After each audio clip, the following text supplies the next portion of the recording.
स्वागत है आप सभी का जनरल लॉ 24 में। आज हम बात करेंगे इंडियन पीनल कोड 1860 के चैप्टर नंबर 8 के बारे में, जो बात करता है ऑफेंसेस अगेंस्ट पब्लिक ट्रैंक्विलिटी। ना ऑफेंसेस अगेंस्ट पब्लिक ट्रैंक्विलिटी के बारे में जाने तो ये हमारा चैप्टर नंबर 8 के अंदर सेक्शन 141 टू 160 के बीच में डिफाइंड है। ऑफेंसेस अगेंस्ट पब्लिक ट्रैंक्विलिटी को हिंदी में जाने तो हिंदी में इसका मतलब होता है सार्वजनिक शांति के खिलाफ अपराध। इस वीडियो के अंदर हम 4 टॉपिक्स को देखेंगे।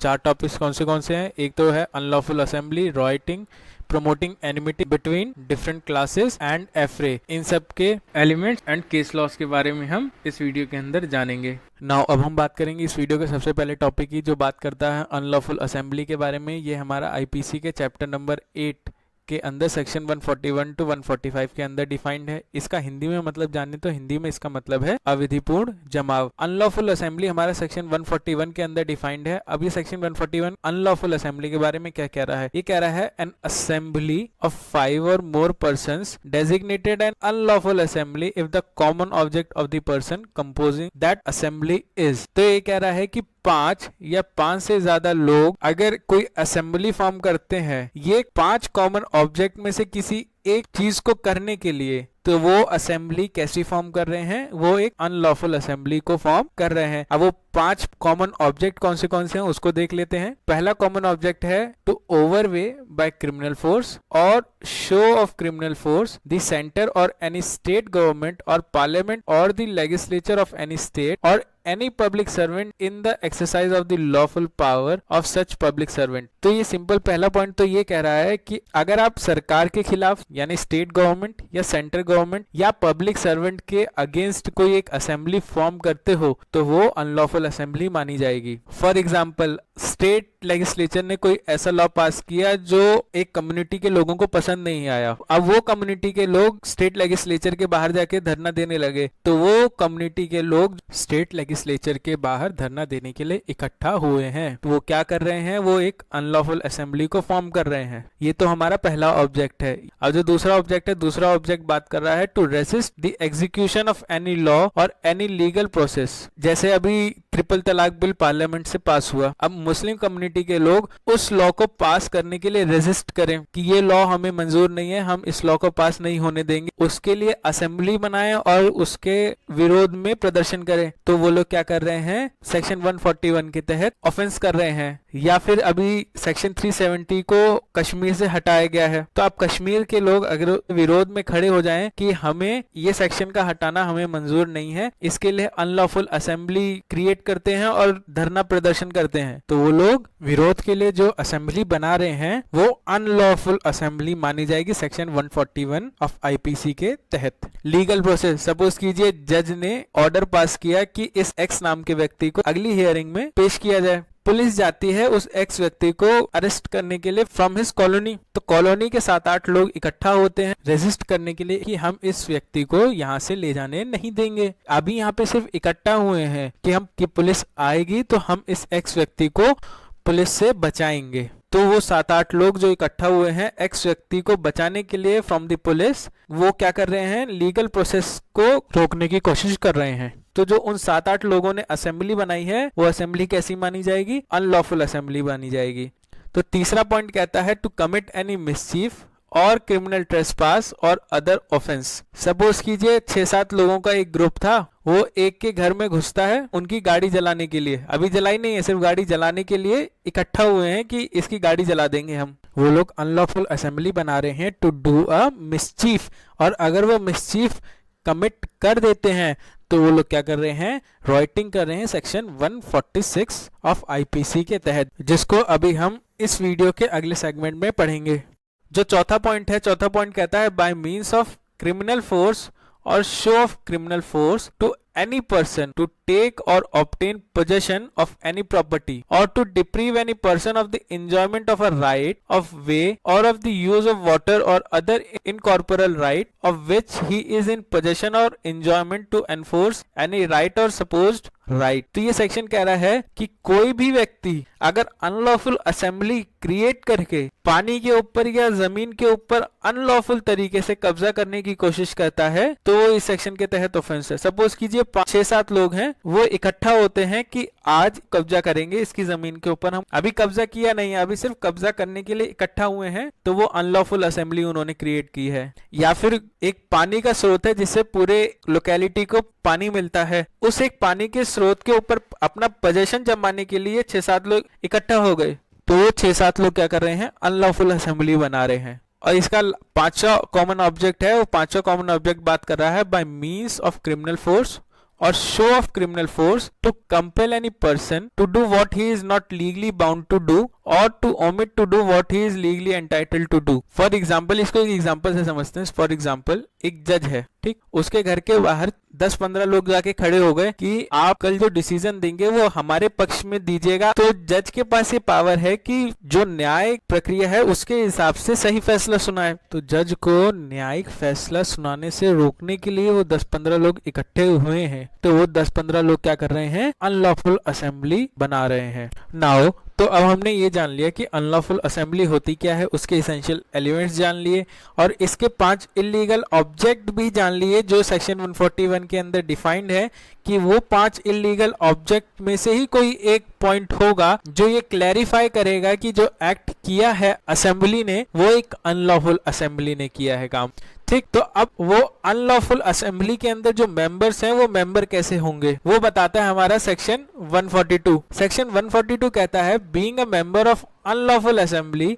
तो ये सेक्शन कह रहा है कि whoever यानी कि मेल, फीमेल और ट्रांसजेंडर तीनों में से कोई भी हो सकता है। तो कह रहा है whoever being aware of facts, मतलब अनलॉफुल असेंबली का मेंबर बनने गया है या अनलॉफुल असेंबली का मेंबर है, वो ये फैक्ट्स जान रहा है कि वो असेंबली किस लिए वहां पे इकट्ठा हुई है। ठीक, और उसके बाद अगर वो इंटेंशनली ज्वाइन करता है वो असेंबली को, या ज्वाइन करने के बाद उस असेंबली के अंदर कंटिन्यू करता है, तो वो मेंबर माना जाएगा अनलॉफुल असेंबली का। सपोज कीजिए 7 जने खड़े हैं पुलिस को रोकने के लिए, इनका एक फ्रेंड है जो एक्स है, वाई आता है इन 7 लोगों से पूछता है कि भैया भीड़ किस बात की है। 7 लोग बोलते हैं कि हम लोग पुलिस से इस एक्स व्यक्ति को बचाने के लिए खड़े हैं। वाई कहता है अरे यार इसको तो मेरे को भी बचाना चाहिए। तो वाई इन 7 लोगों के साथ ऐड हो जाता है और इन लोगों की संख्या हो जाती है 8। तो अब इस वाई को ये फैक्ट पता है कि ये 7 लोग जिन्होंने अनलॉफुल असेंबली बनाई है वो इस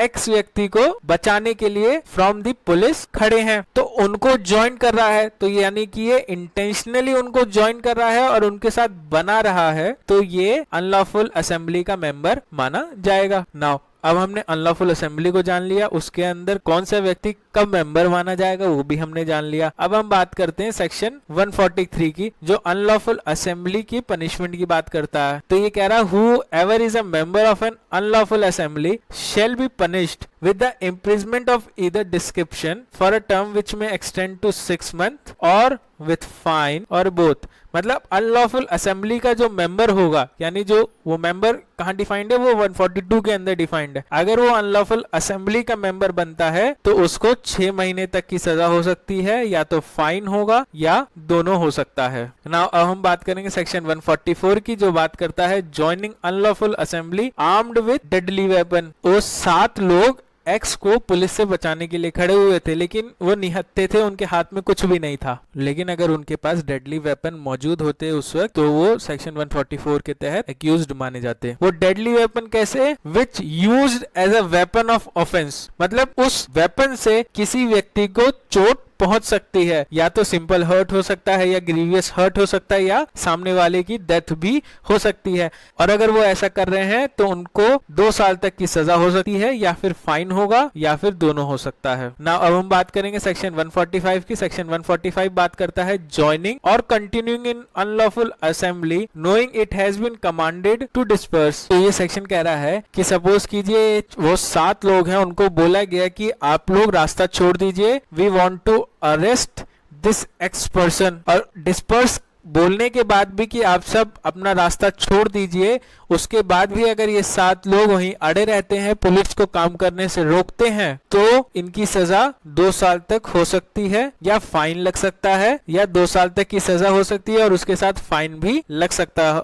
नाउ अब हम बात करेंगे इस वीडियो के अपने सेकंड टॉपिक की, जो बात कर रहा है रॉयटिंग की, जो इंडियन पीनल कोड के चैप्टर नंबर 8 के अंदर सेक्शन 146 टू 148 के बीच में डिफाइंड है। रॉयटिंग को हिंदी में बोलें तो हिंदी में इसका मतलब है बलवा अब रॉइटिंग हमारा सेक्शन 146 के अंदर डिफाइंड है, जो कह रहा है, तो ये कह रहा है कि वेन एवर फोर्स और violence is used by an unlawful assembly or by any member thereof in prosecution of the common object of such assembly, every member of such assembly is guilty of offense of writing। तो जो अभी हमने पीछे example देखा था कि court ने order दिया कि इस एक्स व्यक्ति को इसके कॉलोनी से लेकर आओ, 7 लोग सामने आके खड़े हो गए, इसको हम नहीं ले जाने देंगे। पुलिस ने इनको बोला कि डिस्पर्स हो जाओ, पुलिस के सामने से हट जाइए, पुलिस को कानूनी कार्रवाई करने दीजिए, एक्स को ले जाने दीजिए। लेकिन उन 7-8 लोगों ने जिन्होंने अनलॉफुल असेंबली बना ली है, उन लोगों ने अब वेपन्स का यूज करते हुए हमला कर दिया पुलिस के ऊपर। अब वो 7-8 लोग जिन्होंने अनलॉफुल असेंबली बनाई थी, अब वो लोग क्या करने लग गए हैं, राइटिंग करने लग गए हैं। जैसे ही वायलेंस या फोर्स का इस्तेमाल किया अनलॉफुल असेंबली ने, वो अनलॉफुल असेंबली राइटिंग में बदल गई। तो जो मामला 141, 145 के अंदर था, अब वो मामला वहां से हटकर 146 के अंदर आ गया। ठीक, अब इसके इसेंशियल्स के बारे में हम जान लेते हैं। तो इसके इसेंशियल्स का सबसे पहला पॉइंट है, there must be an unlawful assembly.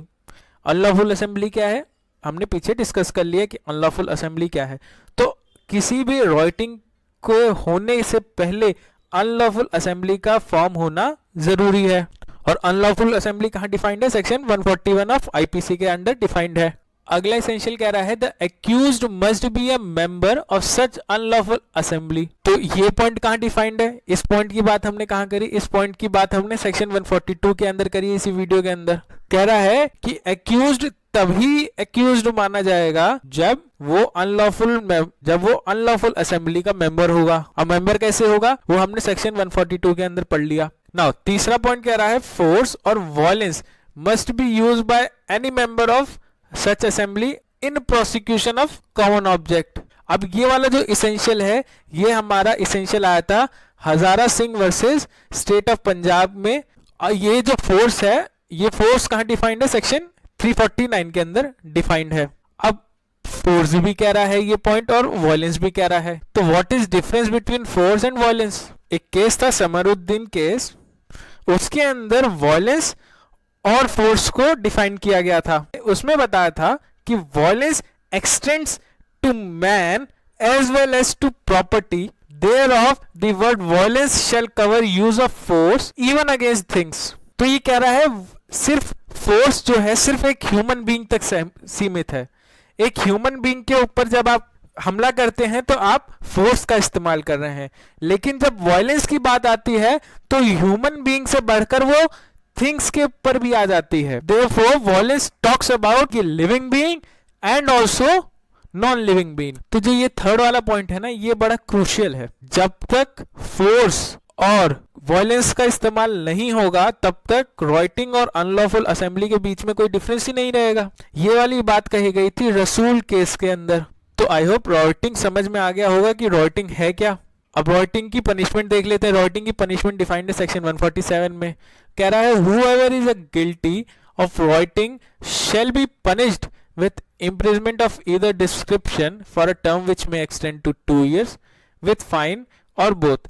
मतलब अगर कोई राइटिंग कर रहा है अनलॉफुल असेंबली के अंदर तो उसको 2 साल तक की सजा हो सकती है, या फाइन हो सकता है, या फिर दोनों हो सकता है ना। अब हमने ये जान लिया कि राइटिंग क्या होती है और राइटिंग की पनिशमेंट क्या होती है। अब ये जानेंगे कि अगर राइटिंग करते वक्त अनलॉफुल असेंबली डेडली वेपन का इस्तेमाल करे तो। अगर राइटिंग करते वक्त अनलॉफुल असेंबली डेडली वेपन का इस्तेमाल करती है तो वो सेक्शन 148 ऑफ आईपीसी के तहत ऑफेंस कमिट कर रही है।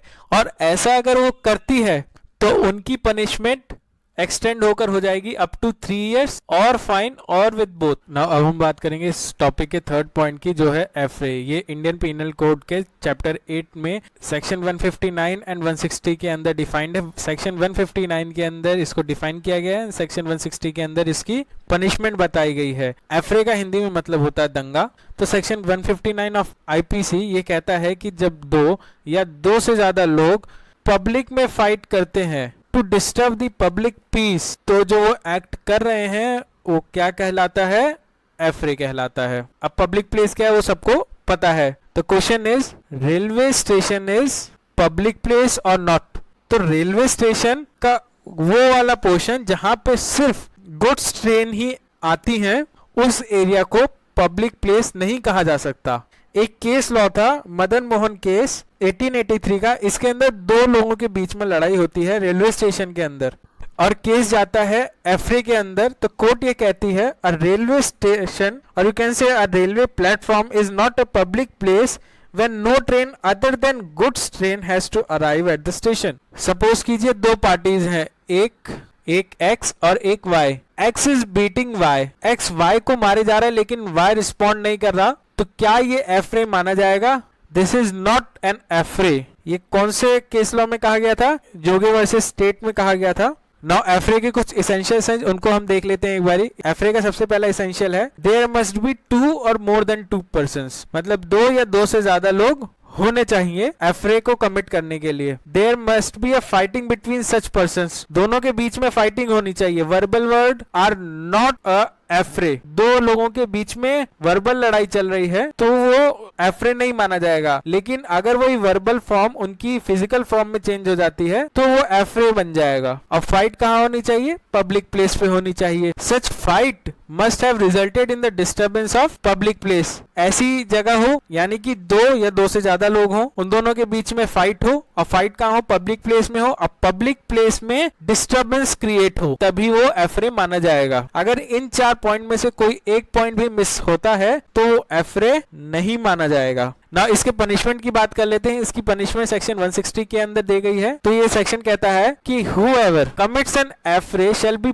punished with imprisonment either description for a term which may extend to 1 month or with fine which may extend to 100 rupees or both। अगर कोई एफरे करता हुआ पाया जाता है तो या तो 1 महीने की सजा हो सकती है या 100 रुपए का फाइन हो सकता है या दोनों हो सकता है। Now what is the difference between writing and affray? सबसे पहले तो इन दोनों के बीच का डिफरेंस इन दोनों के मीनिंग से ही पता चलता है। जब एक अनलॉफुल असेंबली फिजिकल फोर्स या वॉयलेंस का यूज करती है पब्लिक प्लेस में तो वो राइटिंग है। 2 या 2 से ज्यादा लोग आपस में लड़ते हैं इन अ पब्लिक प्लेस जहां पे पब्लिक ऑर्डर डिस्टर्ब होता है तो एफरे होता है। राइटिंग की पनिशमेंट हमने 147 में देखी थी, एफरे की पनिशमेंट हमने 160 के अंदर देखी है। Writing more serious in nature है जबकि एफरे राइटिंग के कंपैरिजन में लेस सीरियस है। एफरे में 2 बंदे होंगे तो भी चलेगा, लेकिन राइटिंग में अनलॉफुल असेंबली होनी जरूरी है और अनलॉफुल असेंबली में कम से कम 5 लोग होने जरूरी हैं। और पब्लिक प्लेस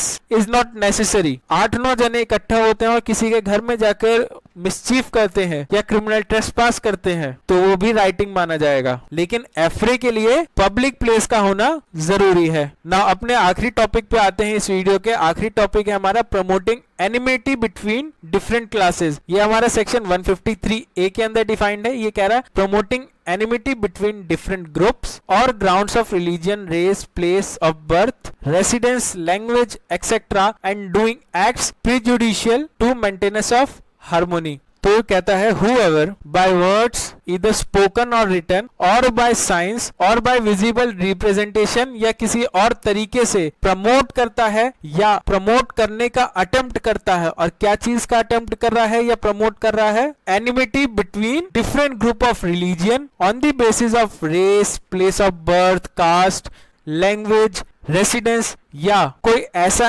एक्ट करता है जिससे कि 2 गुटों के बीच में घृणा पैदा होती है और वो पब्लिक ट्रैंक्विलिटी को डिस्टर्ब करती है, या organises any exercise, movement, drill और एनी सिमिलर एक्टिविटी, या फिर कोई एक एक्सरसाइज ऑर्गेनाइज करता है कोई व्यक्ति, या मूवमेंट ऑर्गेनाइज करता है, या ड्रिल करता है कोई, या इसी तरह की कोई और एक्टिविटी करता है किसी दूसरी धर्म, जाति, community, place of birth, residence और लैंग्वेज, इनके बेसिस पे वो एनिमिटी फैलाने की कोशिश करता है जिससे कि जिसके खिलाफ वो फैला रहा है उसके अंदर एक डर का माहौल लगे, उसके मन में वो डर का माहौल पैदा हो, तो वो क्या कर रहा है? सेक्शन 153A के तहत ऑफेंस कर रहा है। इसकी पनिशमेंट भी इसी सेक्शन के अंदर डिफाइंड है। इसकी पनिशमेंट है, अगर ऐसा कोई करता है तो उसको 3 साल तक की सजा हो सकती है, या फाइन, या दोनों हो सकता है। और whoever commits an offense specified in subsection 1 in any place of worship, मंदिर, मस्जिद, गुरुद्वारा